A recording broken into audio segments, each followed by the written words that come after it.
Bismillahirrahmanirrahim. Assalamualaikum warahmatullahi wabarakatuh. Dear students, selamat datang di materi 1 perkuliahan kita. Topik kali ini adalah tentang sistem bilangan real. Sumber utama yang kita pakai adalah buku Kalkulus Purcell. Kalau yang bahasa Indonesia itu jilid 1, Bapak pakai edisi terbaru, edisi ke-9. Kalau yang versi bahasa Inggris dia gabung saja satu jilid gitu ya. Dan ini bagian-bagian pertama yang akan kita bahas, yaitu tentang sistem bilangan real.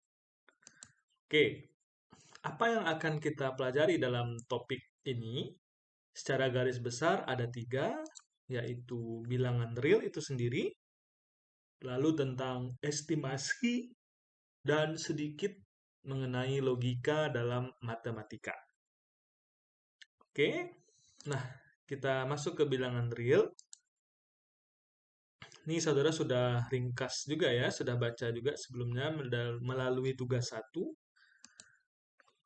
Bilangan real itu adalah semua bilangan yang dapat dinyatakan dalam bentuk desimal.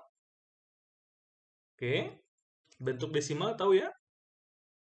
Yang kalau di di sekolah dahulu itu dikenalkan dengan istilah pecahan bilangan berkoma. Nah, bilangan berkoma gitu ya. Pada hakikatnya semua bilangan itu kan kalau dalam bilangan real ini semua bilangan itu dapat dinyatakan dalam bentuk desimal. Nah, bentuk desimal itu sendiri terdiri dari 2. Yang pertama adalah bentuk desimal berhenti atau berulang. Apa maksudnya? Bentuk desimal berhenti atau berulang. Contoh 0,25 berhenti sampai di sini. Ini disebut bilangan desimal berhenti. Lalu ada 0,33333 gitu ya. Ini disebut bilangan desimal berulang. Nah, sebenarnya kenapa dipakai atau di sini tuh? Sebenarnya 0,25 ini dia ada juga angka di belakangnya. Angka berapa itu? Angka 0 ya. 0,25000000 sampai tak hingga. Sehingga dia sebenarnya berulang juga. Apanya yang berulang? Yaitu bilangan 0. Nah, yang ini 1,18181818 dan seterusnya. Apakah ini berulang atau tidak? Ya, dia termasuk bilangan desimal yang berulang. Satu log ini ya, satu bagian ini 18, bukan 18, 18, 18, 18 itu berulang polanya. Jadi dia tidak harus satu angka yang berulang. Bisa saja beberapa bagian angka namun memiliki pola yang berulang. Bilangan seperti ini kita sebut bilangan rasional. Oke? Bilangan rasional. Bilangan rasional ini salah satu bentuk definisinya adalah dia bisa ditulis dalam bentuk pecahan A per B atau N per N atau Pi per Q, itu sama aja ya. Yang penting dia bisa ditulis dalam bentuk pecahan. Di mana 0,25 itu sama dengan 1 per 4, 0,3333 ini adalah 1 per 3, dan 1,1818 ini adalah 13 per 11. Nah, ada dua kunci di sini ya yang bisa saudara ingat tentang bilangan rasional, yaitu ditandai dengan bahwa bilangan ini merupakan bilangan bentuk desimal yang berhenti atau berulang, dan dia dengan kata lain juga bisa dituliskan dalam bentuk pecahan M per N atau A per B atau Pi per Q. Terserah, itu penyimbolan saja. Boleh juga yang lain. Nah, bentuk yang kedua adalah bentuk desimal tak berhenti dan tak berulang. Lawan dari ini kita sebut bilangan irasional. Apa saja contohnya? Contohnya itu di sini dicontohkan ada akar 2. Akar 2 ini kalau dicari, dia akan sama dengan 1,4142135623 dan lain-lain gitu, dan seterusnya. Ini bukan angka tiganya yang berulang, tapi dia ada angka lainnya yang sampai tak berhingga dan kita tidak tahu secara pasti bilangan ini. Lalu ada juga bilangan pi, 3,141592655 bla bla bla bla bla. Kalau di komputer dia bisa di-set ya, mau 10 digit, mau 9 digit gitu ya. Tapi yang jelas dia akan terus-terus gitu. Dan dia tidak punya pola yang berulang. Sehingga dia tidak berhenti dan juga tidak berulang. Bilangan seperti ini kita sebut sebagai bilangan irrasional. Dia tidak bisa direpresentasikan dalam bentuk pecahan. Nah, sekarang, oh, kenapa ini? Sebentar. Selanjutnya, himpunan bilangan real, kita disimbolkan dengan huruf R ya, himpunan bilangan real, yaitu, nah, yaitu himpunan bilangan real R adalah himpunan yang memuat himpunan bilangan rasional, yang memuat himpunan bilangan bulat, yang memuat himpunan bilangan asli. Sebuah himpunan itu dilambangkan dengan huruf besar, huruf kapital di sini, huruf R untuk bilangan real, huruf Q untuk bilangan rasional, huruf Z untuk bilangan bulat, dan huruf N untuk bilangan asli. Nah, hubungan di antara himpunan-himpunan bilangan ini adalah membaca simbol ini masih bisa. Nah, ini artinya dia termuat gitu ya. N termuat di dalam Z, termuat di dalam Q, termuat di dalam R. R itu, himpunan bilangan real itu, di dalamnya terdapat himpunan bilangan rasional, yang mana di dalam himpunan bilangan rasional ini terdapat himpunan bilangan bulat, di mana dalam himpunan bilangan bulat ini terdapat himpunan bilangan asli. R itu real, himpunan bilangan real. Q itu berasal dari quotient ya, rasio atau quotient, himpunan bilangan rasional. Z itu ini dari bahasa Jerman, dari kata Zahlen. Jadi bilangan dalam bahasa Jerman itu disebut Zahlen. Dan ini adalah untuk simbol himpunan bilangan bulat. Kalau dalam bahasa Inggrisnya itu integer, integer number. Kalau N itu natural, himpunan bilangan asli. Nah, hubungan mereka ini juga bisa dilambangkan dengan ini. Real numbers itu mencakup semuanya, di mana ada rational numbers di dalamnya, ada integers di dalamnya, ada natural numbers di dalamnya. Lalu irrational masuk di mana, Pak? Ya, masuk juga di real numbers ini, artinya dia bukan rasional, berarti irasional di luar ini dia. Nah, masuk ke dalam real numbers. Kalau ini cara membacanya, real numbers itu dia di seluruh persegi yang besar ini. Semua persegi yang besar ini, kecuali, kita lihat ini, rational numbers ini, artinya semua yang ada di dalam ini adalah rational number, atau bilangan rasional. Lalu bilangan irasional mana? Yang di luar peta yang ini. Maka di sini letaknya. Lalu ada bilangan bulat di dalam itu. Nah, yang selain bilangan bulat, dia bisa direpresentasikan dengan bilangan rasional. Begitu juga dengan natural numbers. Nah, kalau ada yang lupa, apa sih yang Bapak sebut nih gitu ya? Bilangan real itu himpunan bilangan real, R. Kemudian Q itu adalah himpunan semua bilangan. Ini bilangan rasional tadi ya. Himpunan semua bilangan yang dapat dinyatakan dalam bentuk pecahan.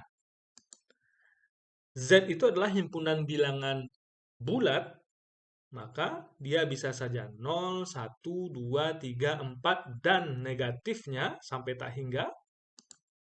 Kalau bilangan asli itu yang mana? Ya, dimulai dari 1 sampai tak hingga. Oke, sampai di situ itu pengenalan kita tentang bilangan. Mungkin tidak cukup Di sumber-sumber yang lainnya bisa saudara baca, seperti itu ya. Nah, apakah hanya bilangan real, Pak? Tidak ya. Di luar bilangan real ini ada lagi bilangan lain, yaitu bilangan kompleks. Namun dalam semester pembicaraan kita dalam perkuliahan ini sampai akhir semester nanti, kita akan hanya berbicara dalam semesta pembicaraan himpunan bilangan real. Jadi kalau tidak disebutkan nanti ya itu artinya dia himpunan bilangan real. Nah, contohnya show that X sama dengan 0,136, dan seterusnya merepresentasikan sebuah bilangan rasional. Kita tadi sudah kenal bahwa bilangan rasional itu dengan kata lain adalah bilangan yang berbentuk desimal berulang. Nah, kalau dari sini udah kita lihat ini betul bahwasanya bilangan X ini, bilangan ini adalah bilangan rasional. Kenapa? Karena dia berupa pecahan berulang. Bagian mana yang diulang? Yaitu bagian 136, 136, 136, 136, 136, dan seterusnya. Lalu kita disuruh tunjukkan, buktikan bahwa, perlihatkan bahwa ini memang bilangan rasional. Artinya kita disuruh memperlihatkan bilangan ini dalam bentuk pecahan. Maka solusinya adalah penyelesaiannya kita mengurangkan X dari 1000X. Dan kemudian kita selesaikan untuk mencari nilai X tersebut. 1000X itu artinya apa? 1000 dikali bilangan X itu. Mana bilangan X-nya? Ini dia. Maka 1000 dikali X artinya 1000 dikali 0,136 ini hasilnya adalah 136,136 dan seterusnya. Kalau dalam bahasa Inggris titik itu koma ya. Katanya di sini kita mengurangkan X dari 1000X ini. Nah, kita kurang dengan X. 1000X dikurang X hasilnya 999. X tadi adalah bilangan ini kan? Maka 136,136,136 ini dikurang dengan 0,136,136 dan seterusnya. Ini hasilnya 999. Yang ini hasilnya berapa kalau dia dikurangkan? Lihat, angka di belakang komanya sama. Ya kan? 136, 136, 136, 136, 136, 136. Sehingga dia semuanya kalau dikurangkan jadi 0. 6 dikurang 0, 6. 3 turun ke bawah, 1 turun ke bawah. Maka yang bagian ini hasil pengurangannya adalah 136,00000 dan seterusnya. 0 yang banyak itu tidak ditulis. Sehingga X-nya menjadi 136 per 999. Ini merupakan sebuah pecahan. Maka bilangan ini dalam bentuk pecahan M per N adalah seperti ini. Sehingga kalau dia memenuhi syarat membentuk M per N, dia disebut bilangan rasional. Terbuktilah bahwa bilangan 0136 ini merupakan bilangan rasional yang dapat ditulis dalam bentuk pecahan M per N.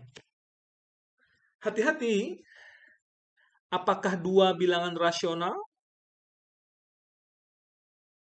Ya atau tidak? Apakah 16 bilangan rasional? Ya, jawabnya ya ya, walaupun dia bilangan bulat gitu. Kalau kita lihat di dalam diagram ini tadi, bilangan bulat itu termasuk bilangan rasional, termasuk di dalam himpunan bilangan rasional. Jadi, bilangan bulat 2 itu sebenarnya bisa ditulis dalam bentuk 2 per 1, 4 per 2, hasilnya 2, 6 per 3, hasilnya juga 2, 10 per 5, hasilnya juga 2. Jadi angka 2 bisa ditulis dalam bentuk pecahan, dan itu beragam pecahannya. Sama juga dengan angka min 5 misalnya, itu merupakan pecahan. Bisa juga ditulis dalam bentuk pecahan, bukan pecahan ya. Dia merupakan bilangan bulat, tapi bisa ditulis dalam bentuk pecahan. Pecahan berapa yang hasilnya min 5 dalam bentuk bilangan m per n. Jadi kadang pecahan yang kita maksud ini selalu kadang ini ya, maknanya itu diperkecil gitu. Jadi pecahan yang kecil-kecil saja. Padahal 20/5 itu kan bentuk pecahan juga, 20/5. Nah, jadi hati-hati menggunakan istilah ya, tergantung kita melihat istilahnya gitu ya. Nah, ini jangan jadi miskomunikasi pula nanti. Jadi tergantung bagaimana kita memaknai istilah tersebut. Jadi kalau di sini, kalau di Indonesia kan dia sederhananya berbentuk pecahan, tapi sebenarnya adalah berbentuk M per N. Oke? Nah, kita lanjutkan. Sistem bilangan real dengan operasi penjumlahan dan operasi perkalian memenuhi beberapa sifat. Apa maksudnya ini? Dalam sistem bilangan real itu, operasi penjumlahan itu ada dua. Penjumlahan dengan bilangan positif, penjumlahan dengan bilangan negatif. Yang kemudian bagian keduanya itu menjadi kurang. Kan negatif positif kali negatif itu hasilnya adalah min atau kurang. Jadi sebenarnya pengurangan itu adalah penjumlahan dengan bilangan negatif. Lalu kenapa cuma operasi perkalian? Operasi pembagian mana, Pak? Ya, dia termasuk di dalam ini. Artinya, bilangan tersebut dikalikan dengan pecahan. Kan pembagian tuh itu maknanya ya, salah satu makna. Maka dia akan memenuhi beberapa sifat yang kelompok sifat pertama itu dikenal dengan istilah sifat-sifat aljabar. Ini saudara harus ingat ini. Kalau tidak ingat buka lagi YouTube-nya, buka lagi bukunya. Apa saja sifat-sifat aljabar itu? Ada berapa sifat aljabar? Ada komutatif, ada asosiatif, ada distributif, ada unsur identitas, ada unsur inverse. Untuk kedua kelompok operasi ini, operasi penjumlahan dan operasi perkalian, kecuali distributif. Kalau distributif ini gabungan ya di antara penjumlahan dan perkalian itu. Komutatif itu apa? Kalau dalam penjumlahan A tambah B sama dengan B tambah A. Kalau dalam perkalian A kali B sama dengan B kali A. Nah, gitu juga yang asosiatif. Cari nanti unsur identitas perkalian apa, unsur identitas penjumlahan apa, unsur inverse kebalikan dari dalam operasi penjumlahan itu apa, dan dalam operasi perkalian itu apa. Jadi kalau dipecah antara ini penjumlahan dan perkalian, maka semuanya ada 9 sifat-sifat aljabar. Nah, yang kedua adalah sifat-sifat urutan. Apa saja itu? Dia melibatkan lambang kurang dari, sama dengan, dan lebih dari. Maka ada 4 sifat di sini. Trichotomy, transitivity, addition, dan multiplication. Dalam konteks sifat-sifat urutan. Sifat trikotomi itu apa? Jika X dan Y adalah bilangan-bilangan, maka akan ada exactly one of the following holds. Salah satu dari 3 sifat ini pasti akan terpenuhi. Salah satunya. Apa itu? Kalau X dan Y itu adalah bilangan-bilangan, maka akan ada kemungkinan X itu kecil dari Y atau kurang dari Y. Atau X itu lebih besar dari Y. Atau bahkan X itu sama dengan Y. Ini disebut dengan sifat trikotomi. Kalau sifat transitif apa? Jika X kurang dari Y dan Y kurang dari Z, maka kesimpulannya apa? X itu kurang dari Z. Nah, kalau di addition, ini lihat ada kedua ruas. Kedua ruas ini bisa ditambah dengan bilangan yang sama tanpa merubah tanda. Lihat di sini. Di sini bisa kita lihat ada X kurang dari Y, lalu kedua ruas ditambahkan dengan Z. Ingat, kalau ditambahkan dengan Z ini, Z-nya bisa saja positif, bisa saja negatif. Tapi di sini dia tidak merubah tanda pertidaksamaan. Tetap saja dia kurang dari. X tambah Z kurang dari Y tambah Z. Berbeda dengan perkalian, ketika Z-nya yang dikalikan itu positif, maka tandanya tetap. X kali Z menjadi XZ kurang dari YZ. Namun jika Z-nya negatif bagaimana?